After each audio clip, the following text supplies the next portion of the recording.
Tata which is not just a car brand और ना ही एक कंपनी, बल्कि एक ब्रांड है जो सेंचुरी पहले स्टेब्लिश होके आज ही मार्केट में ताई मचा रहा है। फूड सेक्टर ले लो, इलेक्ट्रॉनिक मार्केट ले लो, आईटी सेक्टर ले लो, and one of the famous sector automobile sector ले लो, हर जगह टाटा टाटा टाटा। आज मैं और सेक्टर की बात नहीं करूंगा, they are doing fine in their fields, बात करूंगा ऑटोमोबाइल सेक्टर की। हाँ, मैं आप लोगों को पकाऊंगा नहीं, पॉइंट टू पॉइंट बात होगी। 1991 में जब एलपीजी रिफॉर्म आए थे, जिसमें लिबरलाइजेशन, प्राइवेटाइजेशन, ग्लोबलाइजेशन आए थे, उस समय रतन टाटा जी ने नोटिस किया था कि पैसेंजर कार की डिमांड इंडिया में बढ़ रही है, और उसी समय टाटा ने अच्छा खासा नाम बना लिया था अपना कमर्शियल व्हीकल में, और उसी टाइम पे मारुति ने भी अच्छा खासा अपना ब्रांड इमेज बना ली थी पैसेंजर कार में इंडिया में। अब काफी रिसर्च के बाद टाटा ने 1998 में अपनी first home ground car built in India, made in India, one of the famous car Tata indica launch करी, पर रिजल्ट ठीक नहीं हुआ। इंडिका के लॉन्च के बाद टाटा को काफी क्रिटिसिज्म झेलना पड़ा। लोग कहने लगे टाटा मोटर्स तो ट्रक रक बनाती है, ये पैसेंजर कार में कहां से आ गई।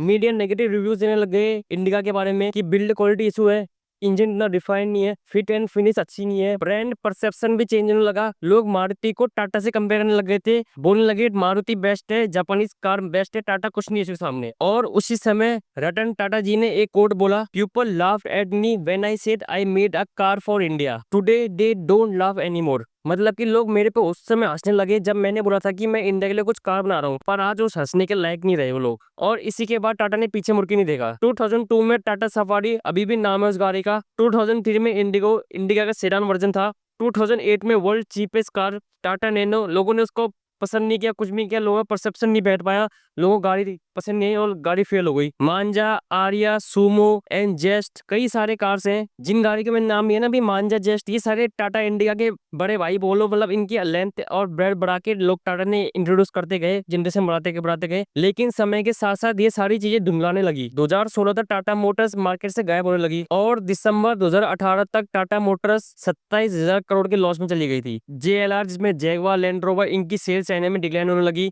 पूरे वर्ल्ड में लग्जरी कार में रिसेशन आने लग गया था। तो सवाल ये, क्या टाटा मोटर्स ने हार मान ली? उन्होंने अपनी क्या ऐसी स्ट्रेटेजी बनाई कि टाटा मोटर्स आज प्रॉफिट में है? सबसे पहले उन्होंने एक प्लेटफॉर्म स्ट्रेटेजी बनाई। जैसे एक घर बनाने के लिए उसकी नींव अच्छी होनी चाहिए, वैसे ही एक कार बनाने के लिए एक स्ट्रॉन्ग प्लेटफॉर्म की जरूरत होती है।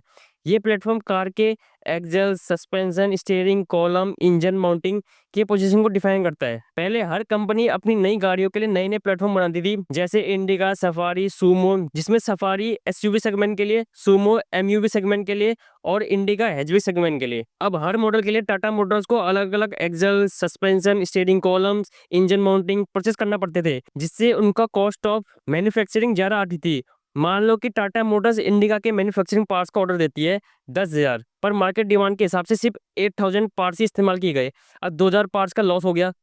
कॉस्ट ऑफ प्रोडक्शन लाइन, दोस्तों पहले हर कार के लिए एक अलग अलग प्रोडक्शन लाइन बनाना पड़ता था, और हर प्लेटफॉर्म के लिए अलग अलग टूल्स, मोड्स और मशीनरी लगती थी, और इसी चीज से टाटा मोटर्स को काफी नुकसान होने लगा। और इसी चीज को सॉल्व करने के लिए टाटा मोटर्स ने एक स्ट्रेटेजी बनाई, जिसको नाम दिया प्लेटफॉर्म स्ट्रेटेजी। ये वाली स्ट्रेटेजी में अलग अलग कार को एक ही प्लेटफॉर्म में बनाने का सिस्टम बनाया गया। जैसे टाटा मोटर्स ने एक नया प्लेटफॉर्म बनाया, एल्फा प्लेटफॉर्म, जिसमें टाटा सारी स्मॉल कार बनाते हैं, जैसे टियागो, नेक्सॉन, एल्ट्रोस, टिगोर। ये सारे कार साइज और फीचर में तो अलग अलग है, पर इनका बेस स्ट्रक्चर सेम है। और सेकंड प्लेटफॉर्म इन्होंने बनाया ओमेगा प्लेटफॉर्म, जिनमें ये अपनी हैरियर और सफारी बनाते हैं। आप लोगों ने देखा होगा इसकी सफारी पीछे खींची गई है और आगे से हैरियर जैसी दिखती है, इसी चक्कर में। अब टाटा ने ऐसा क्यों किया, मैं आप लोगों को थोड़ा क्यों के वे में समझाता हूँ। पहला पॉइंट है कैरी ओवर पार्ट्स, मतलब एक कार के कुछ कंपोनेंट जैसे स्टीयरिंग व्हील्स हो गया, पेडल बॉक्स हो गया, एंड मेनी मोर अलग अलग चीजें गाड़ियों में फिट हो जाती हैं, तो इससे अलग अलग गाड़ी के लिए नए नए पार्ट्स ऑर्डर नहीं करने पड़ते, जिससे अगर वो गाड़ी अच्छी सेल नहीं हुई तो उस गाड़ी के पार्ट उठा के दूसरी गाड़ी में डाल सकते, जिससे कि पार्ट्स की वेस्टेज नहीं होती। अब आप ये देखो, जैसे जैसे टाटा एक ही प्लेटफॉर्म पर डिफरेंट टाइप्स ऑफ कार बनाते जा रही है, उससे कैरी ऑफ पार्ट्स कम होते जा रहे हैं, जिससे कि इकोनॉमिक ऑफ स्केल के वजह से मैन्युफैक्चरिंग ऑफ कॉस्ट कम हो जाती है, और इसके साथ प्रॉफिट इंक्रीज हो जाता है।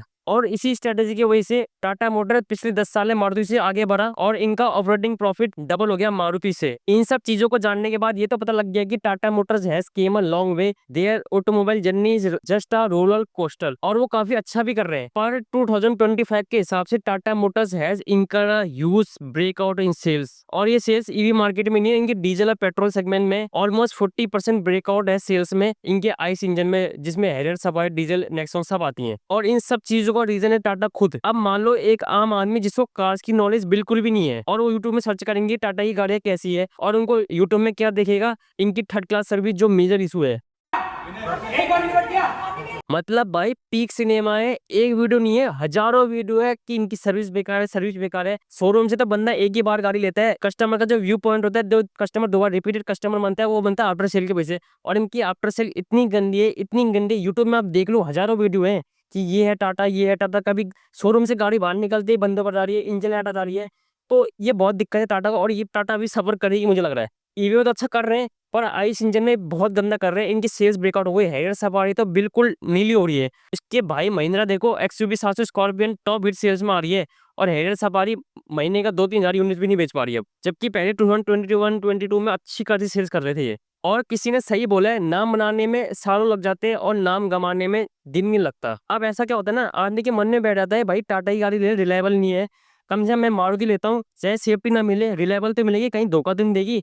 और ये चीज टाटा को बहुत परेशान करेगी आने वाले टाइम पे भी। दैट्स इट दोस्तों, I hope Tata will recover soon. Tata की सीईओ ने बोला हम इसमें काम कर रहे हैं, पर टाइम लगेगा क्योंकि इमेज डाउन हो गई है, और इमेज बनने में बहुत टाइम लगता है। तो तब तक के लिए गाड़ियां अच्छी है, नो डाउट, गाड़ियां शोरूम तक अच्छी है, उसके बाद आफ्टर सेल सर्विस में अगर गाड़ी खराब हो गई तो बहुत गंदा हो जाता है। बाहर मार्केट में गाड़ी सही करा लो तो अलग बात है, पर सर्विस सेंटर में तो बहुत धक्के खाने पड़ते हैं। अब मैं ये नहीं बोला हर सर्विस सेंटर भी खराब नहीं है, तो मैक्सिमम पर खराब है। इनके जो वर्कर है टाटा मोटर्स में, टाटा मोटर्स ने अपनी सारी गाड़ियां तो इलेक्ट्रॉनिक कर दी, पर जो इनके लेबर उनको सिखाया नहीं, उनका काम नहीं सिखाया, वो अभी टाटा सफारी जो पुरानी वाली उसी में लगे हैं। पाना घुमाओ गाड़ी स्टार्ट हो जाएगी।